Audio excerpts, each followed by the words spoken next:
Hi friends, அனைவருக்கும் இனிய மாலை வணக்கம். இன்றைக்கி ஒரு சூப்பரான முக்கியமான ஒரு வீடியோ, நீங்கள் எதிர்பார்த்துட்டு இருந்த வீடியோ ஒன்று பார்க்க போகிறோம். என்னென்னு கேளுங்க. நீங்களும் நானும் எதிர்பார்த்துட்டு இருந்த ஒரு முக்கியமான வீடியோ தான். கிட்டத்தட்ட ஒரு 4-5 வருஷம் ஆச்சு நான் யூடியூப் ஆரம்பித்து. 2021 ஜூன் மாதம் 29ஆம் தேதி ஆரம்பித்தேன். அதுலேருந்து நான் எதனால் நான் யூடியூப் ஆரம்பித்தேன் அப்படின்னா, எல்லாருக்குமே நான் எல்லா சேனலையும் சப்ஸ்கிரைப் பண்ண சொல்லுவாங்க. எல்லா 2000 சேனலும் நான் சப்ஸ்கிரைப் பண்ணி வச்சுருந்தேன். அப்புறம் சப்ஸ்கிரைப் பண்ணதோடு இல்லை, அதுக்கப்புறம் நம்மளும் கொஞ்சம் வீடியோ எல்லோரும் நிறைய சம்பாதிக்கிறேன்னு சொல்கிறாங்களே, நம்மளும் வீடியோ போட்டால் என்ன, தையல் தைக்கிறதெல்லாம் எடுத்து நம்ம போடும் அப்படின்னு சொல்லி தான் நான் அந்த யூடியூப் சேனலே ஆரம்பித்தேன். தையல் தைக்கிறத எடுத்து போடலாம், நம்ம அதை எப்படி துணி வெட்டுறோம் அப்படிலாம் நம்ம அதை போடலான்னு தான் நான் யூடியூப்பை ஆரம்பித்தேன். ஆனால் அது வேறு மாதிரி போய் வேறு மாதிரி வந்துருச்சு. இப்போ எதை பற்றி பார்க்க போகிறோம் அப்படின்னா, கிட்டத்தட்ட 2021 ஒரு சேனல் ஒன்று ஆரம்பித்தேன். அது என்டர்டைன்மெண்ட் டைலர் அப்படின்னு சொல்லி. அதுக்கடையில் இன்னும் 2 சேனல் வச்சுருந்தேன். அதெல்லாம் இதாகிடுச்சு, டெலீட் ஆகிடுச்சு. காப்பிரைட் வந்தனால டெலீட் ஆகிடுச்சு.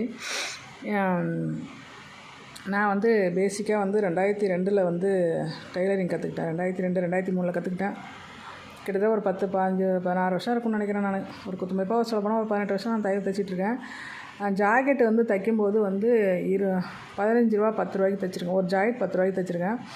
அதுலேருந்து நான் இப்போ டைலராக தான் இருக்கேன். 10 ரூபாய்க்கு ஒரு ஜாக்கெட் தைச்சிருக்கேன். அப்புறம் 15 ரூபாய்க்கு ஒரு ஜாக்கெட் தைச்சிருக்கேன். அப்புறம் அப்படியே 25, 30, 35, 40 அப்படியே வந்துச்சு. 50, 70, 80ன்னு. அதுக்கப்புறம் 100 ரூபா வந்துச்சு ஒரு ஜாக்கெட்டு. சாதா ஜாக்கெட்டு தைக்கிறதுக்கு 100 ரூபான்னு ஆயிடுச்சு. அப்போ நான் 10 ரூபா தைக்கும்போது அந்த மாதிரி நிலமையில தான் நான் கற்றுக்கிட்டேன். அந்த டெய்லரிங் போகிறது கூட என்ன பண்ணேன்னா, எங்கள் வீட்டுக்காரங்க அப்போ வெளிநாட்டில் இருந்தாங்க. தையல் கிளாஸ்லாம் போகக்கூடாதுன்னு சொல்லிட்டாங்க. யாராவது சொல்லுவாங்க அப்படி இப்படின்ட்டாங்க. நான் அவங்க பேச்சு கேட்கல. அப்போ அவங்க பேச்சு கேட்காத நான் என்ன பண்ணேன், சும்மா 1 ஹவர் தான் போயிட்டு வந்துடுறேன் அப்படின்னு சொல்லி நான் அவர் பேச்சு மீறி தான் போனேன். தையல் கிளாஸ் ஒரு 3 மாதம் கற்றுக்கிட்டேன். அப்புறம் சர்டிஃபிகேட் வாங்கினேன். சர்டிஃபிகேட் வாங்கின பிறகு அதுக்கப்புறம் நான் மிஷின் வாங்கி வீட்டில் போட்டு தைக்க ஆரம்பித்தேன். கொஞ்ச நாள் எங்கள் அம்மாவுக்கு, எனக்கு, எங்கள் ஃப்ரெண்ட்ஸுங்களுக்கு, சொந்தக்காரங்களுக்கெல்லாம் தைச்சி கொடுத்தேன். அப்புறம் எல்லோரும் நல்லா இருக்குன்னு சொல்லவும் அதுக்கப்புறம் வெளில தைக்க ஆரம்பித்தேன். அதெல்லாம் நம்ம வேஸ்ட்டாக போகக்கூடாதுன்னு தான் வீடியோ எடுத்து போட்டுடலாம் அப்படின்னு தான் சேனல் ஆரம்பித்தேன். சேனல் ஆரம்பித்ததுலேருந்து பார்த்திங்கன்னா ரொம்ப ரொம்ப ரொம்ப கஷ்டம். யூடியூப்னால் எனக்கு என்னென்னே தெரியாது. அதில் எப்படி வீடியோ போடணும்னு தெரியல. அப்போல்லாம் அந்த காலகட்டத்தில் தான் வீடியோ எது போட்டாலும் மானிட்டேஷன் ஆகிடுச்சு. அப்போல்லாம் காப்பிரைட்டு கிடையாது. காப்பிரைட் இருந்துச்சு, ஆனால் அதுதான் போடணும் இதுதான் போடணும்லாம் எதுவும் கிடையாது. எல்லா வீடியோவும் எடுத்து போடலாம், ஒன்றும் பிரச்சனை இல்லாத இருந்துச்சு. நல்லா போய்ட்டு இருந்துச்சு. அதேமாதிரி அவங்க 4 வாட்ச் ஹவர்ஸ் சீக்கிரமாக எடுத்தாங்க. அந்த டைமில் சம்பாதிச்சவங்க நல்லா சம்பாதிச்சிட்டாங்க. சரி, அப்படி அதனால தான் நானும் ஆரம்பித்தேன். சரி, நம்மளும் சம்பாதிக்கலாம், இது ஒரு வருமானம் போகுது, இது ஒரு சைடில் இருக்கட்டும், தைக்கிறதையும் தைச்சிட்டு இருக்கும் அப்படின்னு சொல்லி தான் இதை ஆரம்பித்தது.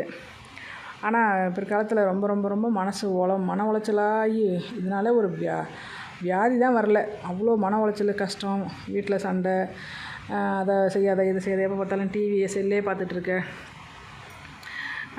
நீ வீட்டில் வேலை செய்ய மாட்டேற அப்படி இப்படின்லாம் பெரிய சண்டை. வீட்டில் வேலையை செய்வேன், ஆனால் அவங்க என்ன சொல்லுவாங்க அப்படின்னா, வீட்டில் வேலை செய்ய மாட்டேறா அப்படின்னு ஒரு காரணம் சொல்லுவாங்க. ஆனால் வீட்டில் எல்லா வேலையும் செய்யாத அப்புறம் யார் செய்வா? எல்லா வேலையும் செஞ்சுக்கிட்டே தான் நான் வீடியோ போட்டுருந்தேன். ஆனாலும் வீட்டில் ஒத்துழைப்பு கிடையாது. இன்னமுமே ஒரு ஒத்துழைப்பு கிடையாது. ஒரு வீடியோ எடுக்கிறதுக்கு ஆள் கிடையாது.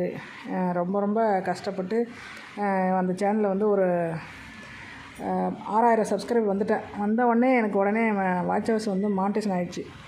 அப்போ என்ன பண்ண, மானிட்டேஷன் ஆனதுக்கு என்ன காரணம் அப்படின்னா, ஒரு இன்ஸ்டாகிராமில் ஒரு வீடியோ ஒன்று எடுத்து போட்டேன். ஒரு குழந்தை பிறந்து ஒரு ஹியூமன் ஆகிறது, அது மனுஷனாக ஆகும்போது அது என்னென்ன கஷ்டங்கள் படுது, என்ன பண்ணுறாங்க அப்படின்னு சொல்லி அதை வீடியோ எடுத்து இன்ஸ்டாகிராமில் அந்த வீடியோ எடுத்து இதுக்குள்ளே போட்டேன். 2023 2022 அதுக்கப்புறம் அதுக்கு மானிட்டேஷன் கொடுத்து வாட்ச் ஹவர்ஸ் வந்துருச்சு. சப்ஸ்கிரைபர் கிடுக்கிடுன்னு 6000 சப்ஸ்கிரைபர் இருந்தது 45,000 சப்ஸ்கிரைபர் ஆகிடுச்சு. என்னடா அது இவ்வளோ சீக்கிரம் இவ்வளோ சப்ஸ்கிரைபர் ஆகிடுச்சு? எனக்கு ஒரே ஆச்சரியம் தாங்க முடியல. பார்த்தா அவ்வளோ வாட்ச் ஹவர்ஸு, அதாவது ஷார்ட்ஸ் வாட்ச் ஹவர்ஸ், அதாவது 6-7 மில்லியன் 8 மில்லியன் போயிடுச்சு. 8 மில்லியன் போயிடுச்சு அந்த ஒரு வீடியோ. அதனால் 45,000 சப்ஸ்கிரைபர் டக்குன்னு வந்துட்டாங்க. ஒரு 10-15 நாள்லேயே ஆயிடுச்சுன்னு வச்சிங்களேன், ஒரு மாதத்துக்குள்ளேயே. அப்புறம் பார்த்தா மானிட்டேஷன் கொடுத்த உடனே என்ன சந்தோஷமாக தாங்க முடியல. மானிட்டேஷன் வந்துச்சு, இப்போ நம்ம கரெக்டாக வீடியோ போடணும் அப்படின்னு நினச்சிட்டு இருந்தேன். அதுக்கப்புறம் அந்த ரீயூஸ்டு ரீகண்டென்ட் இதெல்லாம் நமக்கு என்னென்னு தெரியாது, யூடியூப் பற்றி தெரியாது. அப்போ வந்து இந்த டெக் சேனலில் வந்து அதை பற்றி பேசிகிட்டு இருப்பாங்க, நிறைய பேர் பேசிகிட்டு இருப்பாங்க. அப்போ வந்து அதை கேள்விப்பட்டிருக்கேன், வீடியோ பார்த்துருக்கேன். அப்புறம் திடீர்னு என்னாச்சு, மானிட்டேஷன் ஆகி டாலர் ஏறிட்டு இருக்கும்போது ரீயூஸ்டுக்காரன்ட்டு போட்டான். நல்லா டாலர் ஏறிட்டு இருந்தது. நானும் லைவ்லாம் போட்டுட்டு இருந்தேன், மெம்பர்ஷிப் லைவ்லாம் போட்டுட்டு இருந்தேன். நல்லா இது பண்ணி தான் டாலர் டக்கு டக்கு டக்குன்னு ஏறிச்சு. அதுக்கப்புறம் என்ன ஆச்சு அப்படின்னா, அந்த வீடியோவுக்கு வந்து ரீயூஸ் இருக்கிறது போட்டான். $135 ஏறிடுச்சிங்க 3 மாதத்தில். ஏறினோன்னே எனக்கே சந்தோஷம். எல்லாருமே ரொம்ப நாள் ஆகும்னு சொன்னாங்க. ஆனால் நான் வந்து $135 3 மாதத்தில் எடுத்தேன். உண்மைனாலும் வச்சுக்கங்க, போயினாலும் வச்சுக்கங்க, எனக்கு நல்லா ஞாபகம் இருக்குது. 3 மாதத்தில் $135. அதுக்கு நிறைய என்னோடய ஃப்ரெண்ட்ஸு, மெயினாக சொல்லணும்னா குருஜின்னு ஒரு சார் இருப்பார். அவர் வந்து என்ன ஊருன்னு தெரில, ஆனால் முகம் பார்க்காதவர் தான். அவங்க தான் எனக்கு நல்லா சப்போர்ட் பண்ணாங்க. அப்போ அந்த டாலருக்கு ஏறுறதுக்காக நிறைய காசுலாம் போட்டாங்க. அதில் ரொம்ப சந்தோஷமாக இருந்துச்சு. ஆக மொத்தம் $135 இருந்து எனக்கு சந்தோஷம் தாங்க. எடுக்க போகிற நேரத்தில் டக்குன்னு என்ன பண்ணேன், எந்த வீடியோவுக்கு ரிவ்யூஸ் போட்டானே தெரில, ஒரு ரிவ்யூஸ் போட்டாங்க. போட்டதும் எனக்கு மனசே சரியில்லை. 3 மாதம் டாலர் ஏறாது, பணம் ஏறாது, சும்மா வீடியோ மட்டும் போடலாம், ஒன்றும் பண்ண முடியாது. அந்த ரிவ்யூஸ் கண்டென்ட் முடிஞ்சால் தான், அதை சரி பண்ணால் தான் அடுத்தது டாலர் ஏறும். அந்த மாதிரி கண்டிஷன் வந்துச்சு. சரின்ட்டு அதை எப்படி சரி பண்ணுறது அப்படின்ட்டு யாரையோ போய் கேட்குறேன். எல்லாேருக்கும் மெம்பர்ஷிப் போட்டு இந்த டெக் சேனலுக்குலாம் 2-3 சேனலில் மெம்பர்ஷிப் போட்டே கேட்டேன் என்ன பண்ணுறது அப்படின்னு. ஆனால் அவங்க எந்த ரெஸ்பான்ஸுமே பண்ணலை. ஒரு பையன் மட்டும் சொன்னாங்க, அது டிஎன் தமிழ் சேனல்னு நினைக்கிறேன். அந்த தம்பி மட்டும் கொஞ்சம் சொன்னாங்க, இதை எல்லா வீடியோவும் டெலீட் பண்ணுங்கக்கா, அப்போ தான் நீங்கள் வந்து டெலீட் பண்ணுங்களா, ப்ரைவேட்டில் போடுங்க, ஷார்ட்ஸு கொஞ்சம் ஒரு சில தான் போடுங்க, ஒரு 10 நாளைக்கு முன்னாடி என்ன பண்ணீங்களோ அதெல்லாம் எடுத்து ப்ரைவேட்டில் போட்டுருங்க அப்படின்னு சொன்னாங்க. அந்த பையன் சொன்ன மாதிரியே திரும்பி போட்டுட்டு 3 மாதம் கழித்து அப்ளை பண்ணி பார்த்தா மறுபடியும் ரிவ்யூஸ் ரெண்டே வந்துருச்சு. கிட்டத்தட்ட 23, 24 ஃபுல்லாக எனக்கு ரிவ்யூஸ்லேயே தான் இருந்துச்சு. சரி பண்ணவே முடியல. அந்த $135 ஏறினதான் அதை எடுக்கவே முடியல. அதுக்கப்புறம் சேனல் ஆரம்பித்து பணம்லாம் எடுத்துட்டாங்க. எனக்கப்புறம் சேனல் ஆரம்பித்தவங்க பணம் எடுத்துட்டாங்க. ரொம்ப மன உளைச்சல், ரொம்ப கஷ்டம். எனக்கு வீட்லேயும் பிரச்சனை, அங்கேயும் இதுலேயும் பிரச்சனை, ஒன்றுமே சொல்ல முடியல. எல்லாம் வார்த்தைகளால் சொல்ல முடியாதுங்க, அவ்வளோ கஷ்டம். இந்த யூடியூப் சேனல் ஆரம்பித்தேன், அவ்வளோ மனவேதனை. அதில் இடையில தைக்கிற காசுக்கு வந்து வேஸ்ட்டாக அந்த ஸ்டாண்டுன்னு வாங்குறது, இப்படியே என் பொழப்பு ஓடிட்டு இருந்தது. அந்த பணத்தை எடுக்கவே முடியல கடைசி வரைக்குமே. இப்போ என்ன ஆச்சு அப்படின்னா, அதுக்கப்புறம் நான் 2023 வரைக்கும் பார்த்தேன், 2024 வரைக்கும் பார்த்தேன். இன்னும் அது இந்த சேனலில் சரியே பண்ண முடியல. யார்கிட்டையும் போய் கேட்டு பார்த்தா ஒன்றும் சரி பண்ண முடியல. திரும்ப அந்த ரிவ்யூஸ்லேயே வந்துருச்சு. மறுபடியும் அப்ளை பண்ணுறது, மறுபடியும் அப்ளை பண்ணுறது, மறுபடியும் இப்படியே வந்தால் எனக்கு ஒன்றும் புரியல, என்ன பண்ணுறேன்னு தெரில. நான் அப்படியே போட்டு மனவேதனையில் என்ன பண்ணேன், டக்குன்னு 2025 பிப்ரவரி மாதம் டக்குன்னு ஒரு சேனலை தொடங்கினேன். 2025 நம்ம ஏதாவது பணம் சம்பாதிக்கணும் ஒரு வெறி.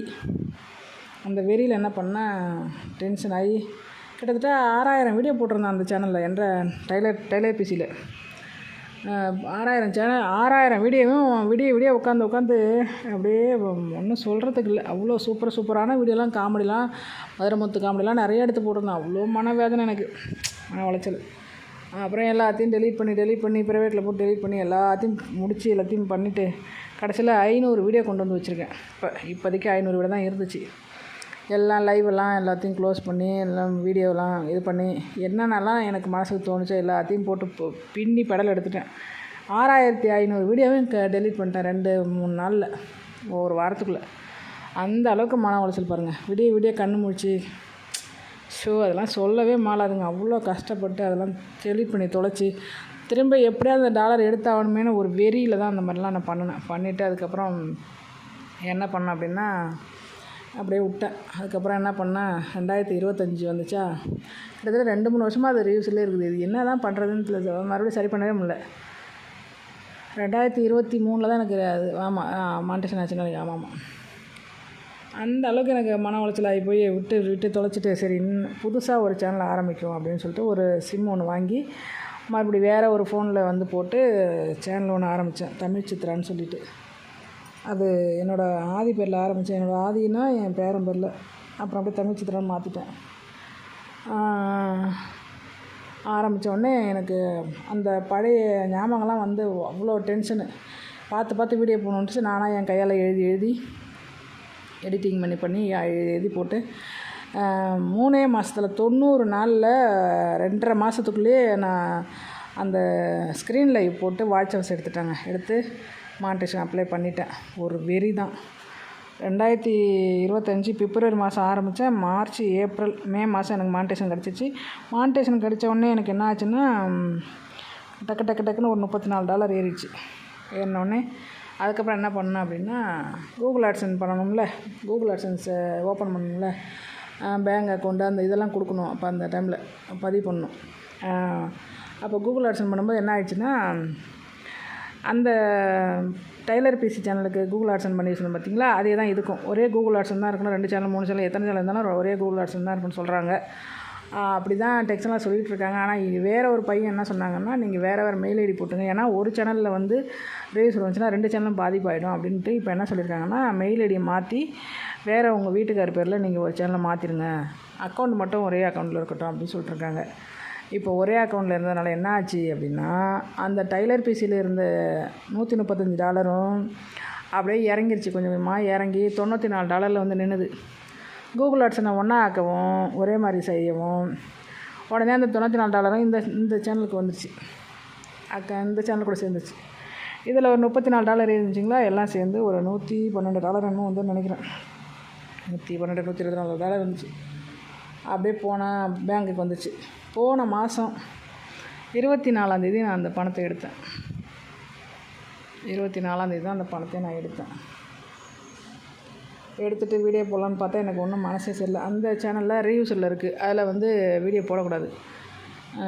ஏன்னா அதில் வந்து பணம் எடுக்கிறதுக்கு வாய்ப்பே இல்லை. அதில் வீடியோ போட்டோன்னா அதில் காப்பிரைட் வரும், இல்லை வேறு ஏதாவது ரிவ்யூஸில் வரும் அப்படின்ட்டு அதில் வீடியோ போடலை. இப்போ இந்த சேனலில் தான் வீடியோ போடணுன்னா இப்போ பேசிகிட்ருக்கேன்.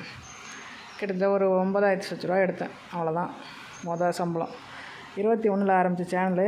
எனக்கு ஃபோன் இது பண்ண பார்த்தீங்களா, ரீசார்ஜ் பண்ண பார்த்தீங்களா, அதுவே கிட்டத்தட்ட ஒரு 20-30,000க்கு ரீசார்ஜ் பண்ணியிருப்பேன். அந்த காசு கூட வரல. ஏதோ நம்ம யூடியூப் சேனல் தொடங்கணும், அதுக்கு வந்து வருமானத்தை எடுக்கணும்னு நினச்சேன், அதை எடுத்துட்டேன். அதை வந்து உங்கள்கிட்ட எனக்கு இதில் வந்து வீடியோவே போடவே எனக்கு பிடிக்கல. அவ்வளோ மன வேதனை, அவ்வளோ மன உளைச்சல், அந்த மாதிரி ஆகிப்போச்சு எனக்கு. அப்புறம் ஆரம்பித்து அந்த பணத்தை எடுத்து ஒன்றுமே செலவு பண்ணல. நான் எதுக்குமே அந்த காசுலேருந்து நான் ₹1 கூட எடுத்து ஒரு டீ கூட குடிக்கல. அது என்ன ஆச்சு அப்படின்னா, ஒன்றும் ஆகலை. அந்த பணத்தை எடுத்து அப்படியே வந்து ஒரு டியூ ஒன்று கட்டிட்டேன். அவ்வளோதான், முடிஞ்சு போச்சு. அப்படியே இவ்வளோ நாள் கஷ்டப்பட்டு சம்பாரித்து அந்த காசில் எடுத்து ₹1 கூட நான் செலவு பண்ணவே இல்லை. அப்படியே 9,000 எடுத்து ஒரு டியூவை கட்டிட்டேன். முடிஞ்சு போச்சு. இதுதான் என்னோடய யூடியூப்பு சேலரி. இதுதான் என்னோடய யூடியூப்பு வாழ்க்கை. ஆனால் தயவுசெய்து யாரும் யூடியூப்பில் போய் சம்பாரித்து வீடு கட்டலாம், பங்களா வாங்கலாம் நினைக்காதீங்க. ஒரு கேமராமேனு கூட இருக்கணும். உங்கள் கூட ஒரு கேமராமேனு கண்டிப்பாக இருக்கணும். இருந்தால் நீங்கள் ஜெயிக்கலாம். அவ்வளோதான், வேறு ஒன்றும் இல்லை. கேமராமேன் இருக்கணும். ஊராக போய் வீடியோ எடுக்கணும், வயல்வெளி அது இதுன்னு போய் எடுக்கணும். அப்போ தான் வியூஸ் போகும். சும்மா வீட்டுக்குள்ளே உட்காந்து குண்டு சட்டிக்குள்ளே குதிரை ஓட்டினா, இந்த தையல் மிஷினே காமிச்சு நான் பேசினா உங்களுக்கு ஒன்றும் பிடிக்காது. அதனால் தயவுசெய்து யூடியூப் ஆரம்பித்து சாதிச்சலான்னு மட்டும் நினைக்காதீங்க. நானே ரொம்ப கஷ்டப்பட்டு தான் அந்த 9,00,000 ரூபா எடுத்தேன். இதுதான் என்னோடய சம்பளம். புரியுதா உங்களுக்கு? ரொம்ப 4-5 வருஷமாக கஷ்டப்பட்டு ஃபோனுக்கு செலவு பண்ண கஷ்டம் வரல. இதுக்கப்புறம் என்ன ஆகும்னு தெரில. அந்த சேனல் ரிவ்யூஸில் தான் இருக்குது, அந்த பெரிய சேனல். அதாவது 96,000 சப்ஸ்கிரைபர் இருக்குது இப்போதைக்கு. அது என்ன பண்ணுறதுனே எனக்கு ஒன்றும் புரியாமல் உட்காந்துருக்கேன். அப்ளை பண்ணி ரீஅப்ளை பண்ணி பெரிய டென்ஷன் ஆகுது. தயவுசெய்து யூடியூப் யாரும் ஆரம்பிச்சிடாதீங்க. ஆரம்பித்து வாழ்ந்துடலாம்னு நினைக்காதீங்க. நடக்கவே நடக்காது. ஓகே மக்களே, பாய்.